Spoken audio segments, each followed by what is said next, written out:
श्रोता प्रेमियों, मैं राम सागर शास्त्री आप लोगों के समक्ष एक प्रसंग रखने जा रहा हूं। श्रीमद् भागवत कथा की रचना कि कृष्णं नारायणं वंदे ब्रज प्रियम, कृष्णं द्वैपायनं वंदे, कृष्णं वंदे पृथा सुतम। प्रस्तुति श्लोक में 4 कृष्णों की वंदना की गई है। नारायण को कृष्ण कहा गया है, ब्रज के प्रिय देवकी के पुत्र को कृष्ण कहा गया है, द्वैपायन व्यास को कृष्ण कहा गया है और कुंती पुत्र अर्जुन को कृष्ण कहा गया है। देखिए, व्यास एक नहीं 28 व्यास हुए हैं। ब्रह्मा, उष्णा, बृहस्पति, सविता, मृत्युदेव, मघवा, वशिष्ठ, सारस्वत, त्रिधामा, त्रिवश, भरद्वाज, अंतरिक्ष, धर्म, त्रियारुणि, धनंजय, मेधातिथि, व्रति, अत्रि, गौतम, हरि आत्मा उत्तम, वाजश्रवेन, आमुष्यायन, सोम, तृणबिंदु, भार्गव, शक्ति, जातु और कर्ण। देखिए, कर्ण के बाद 28वें व्यास हुए, जिन्हें कृष्ण द्वैपायन व्यास कहा जाता है। इन व्यास जी का जन्म कृष्ण द्वीप पर हुआ था, इसलिए इन्हें कृष्ण द्वैपायन कहा गया है। कृष्ण द्वीप आयनम बराबर कृष्ण द्वैपायनम। आइए सर्वप्रथम इनके जीवन वृत्तांत पर एक नजर डालते हैं।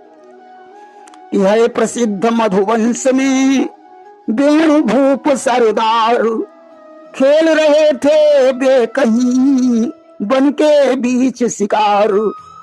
एक बार चंद्रवंश में एक राजा हुए वेणु। राजा शिकार खेलना बड़ा पसंद करता था। एक बार की बात है, घोड़े पर सवार होकर शिकार खेलने के लिए एक जंगल में पहुंचा। उस वन की शोभा देखकर राजा का हृदय प्रसन्न हो गया। वन में चारों तरफ सुंदरता बिखरी हुई थी। किसानंद देखता जाता था उस वन की बिसद बहारी को, आंखें आलिंगन करती थीं कुदरत की क्यारी क्यारी को। राजा आनंदित होकर उस वन की शोभा देख रहा था। अचानक राजा की दृष्टि एक भ्रमर और भ्रमरी पर पड़ी, जिनका विहार देखकर राजा का तेज पुंज स्खलित हो गया। राजा ने तेज पुंज को एक दोने में रखकर तोते के गले में बांध दिया। तोते से कहा, इसे मेरी रानी के पास पहुंचा दो। तोता सागर के ऊपर उड़ा, एक बाज ने झपेटा मारा, वह दोना समुद्र में गिर गया। उस तेज पुंज को एक मछली ने निगल लिया। मछली गर्भवती हो गई। एक दिन वह मछली एक मछुआरे के जाल में फंस गई। उस प्रांत के राजा दासाराम थे, उनकी सेवा में मछुआरा उस मछली को लेकर पहुंचा। राजा के कहने पर मछली की चीड़ फाड़ का काम हुआ। उसके पेट से एक कन्या निकली। दासाराम ने वो कन्या मछुआरे को दे दी। मछुआरा कन्या को घर ले आया और बहु प्रकार ते ही पालन कीना, मत्स्योदरी नाम धरि दीना। केवट ने उस कन्या का पालन पोषण किया और उसका नाम मत्स्योदरी रख दिया। कन्या धीरे धीरे सयानी हो गई। केवट एक नदी पर नाव चलाया करता था।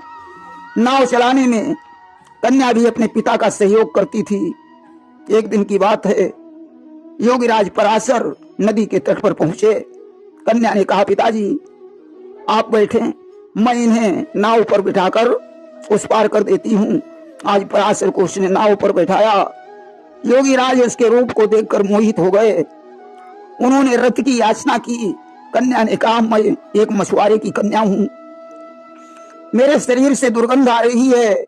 पराशर ने कहा, मैं अपनी तपस्या के बल से तेरे शरीर में सुगंध उत्पन्न कर दूंगा, जिसकी महक योजनों दूर जाएगी और सुगंध के कारण तेरा नाम योजन गंधा पड़ जाएगा। कन्या ने कहा, योगीराज यह दोपहर का वक्त है, कोई न कोई यहाँ आ सकता है, पराशर ने कहा तुम इसकी कोई चिंता मत करो। अरे मुझे योगी राज पराशर कहते हैं कि देखते देखते देख प्रिय ऐसा कोहरा प्रगटाएगा जिसके कारण मैं तू तो क्या सूरज भी नजर न आएगा। मैं ऐसा कोहरा उत्पन्न कर दूंगा जिसमें सूरज भी ढक जाएगा, इतना अंधेरा हो जाएगा जो कुछ भी दिखाई नहीं पड़ेगा। उसके शरीर में सुगंध उत्पन्न कर पराशर ने कोहरा उत्पन्न किया। वही पराशर और मत्स्योदरी के संसर्ग से कालांतर में कृष्ण द्वीप पर व्यास जी का जन्म हुआ। पराशर व्यास जी को अपने साथ लेकर चल दिए। मत्स्योदरी दुखी हुई। पराशर ने उसे धीरज बंधाया कि यहां से पराशर ने कहा सुमुखी धीरज धार ठहर यहां सकता नहीं मुनियों का श्रृंगार। हे देवी, यह मुनियों का अंश है, इसलिए यहां नहीं रह सकता है। मैं इसे अपने आश्रम पर ले जाकर वेद वेदांत की शिक्षा दूंगा। आगे चलकर यह पुत्र संसार का कल्याण करेगा। देखिए, मत्स्योदरी को योजनगंधा और सत्यवती के नाम से भी जाना जाता है। इसी मत्स्योदरी का विवाह कालांतर में राजा शांतनु के साथ हुआ था और व्यास जी योगीराज पराशर की शिक्षा से परम विद्वान और परम योगी बन गए। इन्होंने 17 पुराणों की रचना की, परंतु इनके हृदय में शांति नहीं प्राप्त हुई कि 17 पुराण रचि राखे व्यास ज्ञानवान और हेतु जग ठान तहु शांति नाही पाई है। देखिए, कुल 18 पुराण हैं। इन्होंने मां अक्षर को लेकर 2 पुराण, भा अक्षर को लेकर 2 पुराण, ब्रा अक्षर को लेकर 3 पुराण, वा अक्षर को लेकर 4 पुराण, आ अक्षर को लेकर 1 पुराण, ना अक्षर को लेकर 1 पुराण, ली अक्षर को लेकर 1 पुराण, गा अक्षर को लेकर 1 पुराण, उ अक्षर को लेकर 1 पुराण और आधे सा अक्षर को लेकर 1 पुराण की रचना की थी। किमद्वयम् भद्वयम् चैव वृत्तियम् वा चतुष्टयम् अनापलिंग कोशादि पुराणानि पृथक पृथक। मां पर 2 पुराण हैं, मत्स्य पुराण और मार्कंडेय पुराण। भा पर 2 पुराण हैं, भविष्य पुराण और भागवत पुराण। ब्रा पर 3 पुराण हैं, ब्रह्म पुराण और ब्रह्मांड पुराण तथा ब्रह्म वैवर्त पुराण। वहां पर 4 पुराण हैं, वामन पुराण, वायु पुराण, विष्णु पुराण और वाराह पुराण।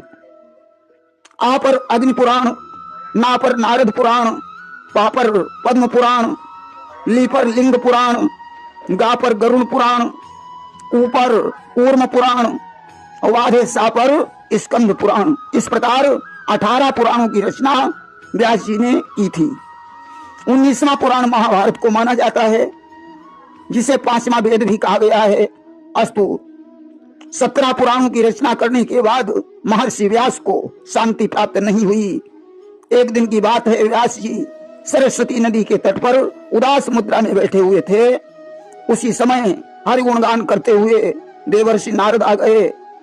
नारद ने व्यास को उदास देखकर कारण पूछा कि बोले ऋषिराज, आज मुख पर छाई कुछ गहरी चिंता है। हे चिंता रही तो बताओ तो इस चिंता का कारण क्या है। नारद ने कहा, योगीराज आपका मुखमंडल आज उदास क्यों है। व्यास ने कहा, देवर्ष मैंने 17 पुराणों की रचना की है, फिर भी मेरी आत्मा को संतुष्टि प्राप्त नहीं हुई है। नारद ने कहा, योगीराज तुमने 17 पुराणों की रचना जरूर की, मगर भगवान की शुद्ध गाथा का वर्णन आज तक नहीं किया। भक्ति ज्ञान वैराग्य को सचेष्ट करने के लिए भगवान का सांगोपांग चरित्र का वर्णन करो। मैं तुम्हें उन श्लोकों को प्रदान कर रहा हूं जो विराट पुरुष ने हमारे पिता ब्रह्मा को दिए थे।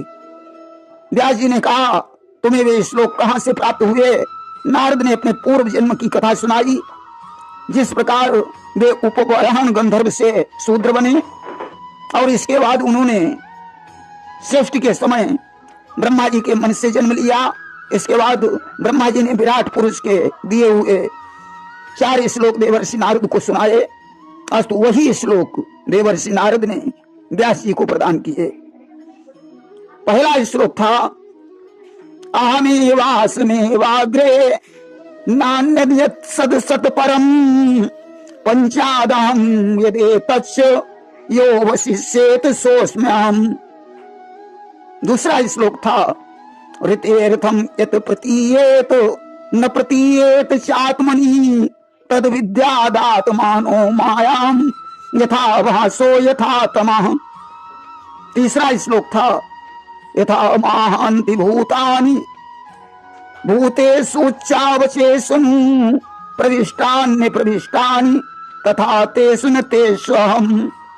चौथा श्लोक था एतावदेव जिज्ञास्यम् तत्व जिज्ञासुनात्मना अन्वय व्यतिरेकाभ्याम यतस्यात् सर्वत्र सर्वदा। इन श्लोकों का संक्षिप्त भाव इस प्रकार है। सृष्टि के पहले मैं ही था, जहां सृष्टि नहीं है वहां भी मैं हूं, सृष्टि में भी मैं हूं, जो शेष बचेगा वह भी मैं हूं। जो नहीं है परंतु महसूस हो रही है वही माया है। जैसे प्राणियों के छोटे छोटे शरीरों में आकाश आदि समाये हुए हैं, उसी प्रकार प्राणियों में मैं आत्मा के रूप में समाया हुआ हूं। सर्वातीत सर्वस्वरूप भगवान सर्वदा और सर्वत्र स्थित है। आज ये दीन है श्लोक 4 सार गुण ऋषि वर तब तिनको आधार धार काव्य धार धाई है। इन 4 श्लोकों का आधार लेकर व्यास जी ने एक परम पावन ग्रंथ की रचना की और जन के उद्धार हेतु व्यास कंठ पार किए गंगा रूप भूतल पर भागवत आई है। प्राणियों का उद्धार करने के लिए इस पृथ्वी पर गंगा रूपी भागवत का अवतरण हो गया। प्रेम से बोलिए श्रीमद् भागवत महापुराण की जय।